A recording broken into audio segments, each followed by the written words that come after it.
Hello, this is Chris from Outlaw Mineral Group, and today we're standing up here on top of Homestake Pass, and we're hunting some crystals.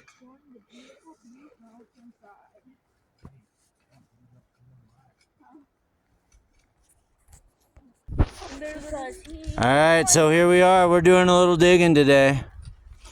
We got Nate and Leif here with us today. We got Cameron. I swear to God. Who just found this thing. I'm gonna die. Goofy kid. Oh. There you go. She's working it out. Trying to find more crystals, that girl is. We got Cecil working the top end of it here, and Rick, and now we got a whole lot of shade, so kind of a bummer. And Rick found himself a nice piece of beta quartz here. Cecil found a nice piece. It might clean up well. Oh, biscuits. I'll move on to the other side. Yeah. So this area is really neat because, and correct me if you're a geology buff here, but it's my understanding that we have a decomposing granite, and then that basically formed feldspar when exposed to hydrothermic fluids, and then silica deposited in the form of these big, awesome crystals. Now, the way that I typically work this area is I look at the grains on the rocks. If they're super small and crystally, might do all right. But then you get into these zones where the crystals are really blowing up. Once I start seeing rocks like that, I start getting excited, and oftentimes looking under trees. This one's really cool. It's got a lot of mica on him. Of course, when I'm done looking at them, I like to put them back. But this is typically the part where you'll find me crawling through the trees looking for crystals. That's usually where the good ones can be found. And if you don't mind a few ant or spider bites, oh biscuits, the treasure's all yours. Another great way to hunt crystals is to go into places where people have already dug them. And as long as the area is not claimed, it's fair game to hunt the float. And what I mean by float is the stuff that comes out of the tailings after they've worked it. There's some really cool pieces here and there. Sometimes you might find yourself a crystal. It's alright. And sometimes they just float up after the next rainstorm. Here's an awesome feldspar formation. This thing's awesome. I really like it. I don't think I'll take it home. Still kind of cool to see though.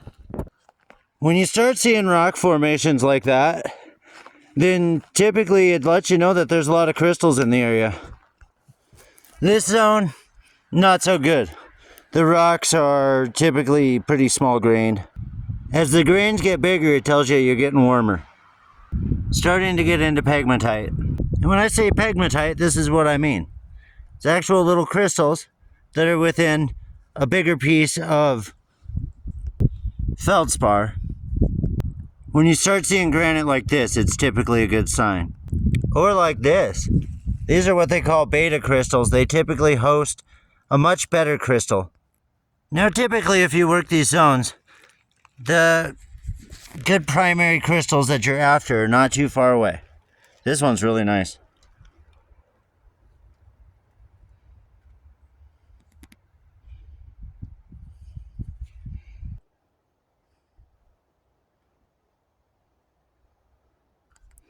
Now we're going to work our way down to where the primary crystals are absolutely massive.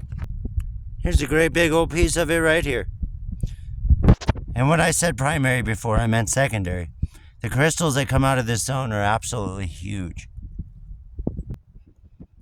You can root around a little bit, but it definitely takes some work to get some good results out of here. I'll tell you what, the crystals I've found in this zone have been very, very nice and very large as well. This area that we're working in here is known as a fissure. From very long ago. There's some of that big pegmatite there. And here's an extremely unique piece.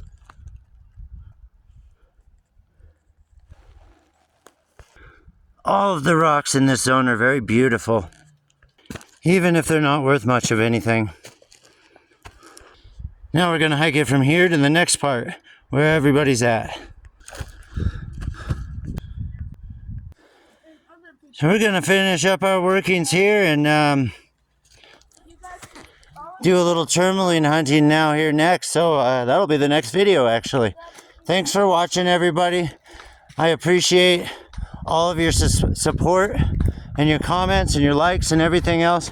Rock on, everybody.